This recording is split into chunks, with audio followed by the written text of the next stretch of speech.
আমরা 64টা জেলার গড় ভোটার সংখ্যা নির্ধারণ করছি, সেটি হচ্ছে 4,20,000।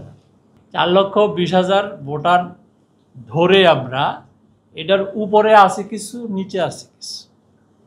তো দেখা গেছে যে 4,20,000-এর উপরের যে আসনগুলো বা জেলাগুলো, সেগুলোতে যদি একটা আসন আমরা বাড়াই, শুধুমাত্র গাজীপুর জেলায় এই অ্যাভারেজের উপরে থাকে, আর বাকিগুলো অ্যাভারেজের নিচে চলে আসে।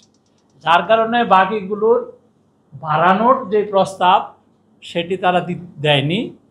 আর অ্যাভারেজের নিচে যে কয়টা আছে, শুধুমাত্র দেখা গেছে যে বাগেরহাট এইটা যদি আমরা একটা কমাই তাহলে মোটামুটিভাবে অ্যাভারেজের কাছাকাছি থাকে, আর বাকিগুলি যদি কমাই তাহলে অ্যাভারেজের অনেক বেশি উপরে উঠে যায়।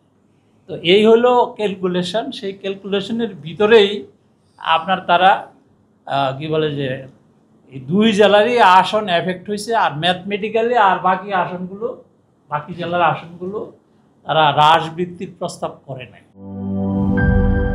জীবনের সাথে চলে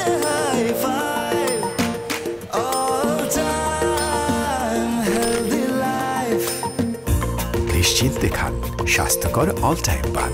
অল টাইম হেলদি লাইফ।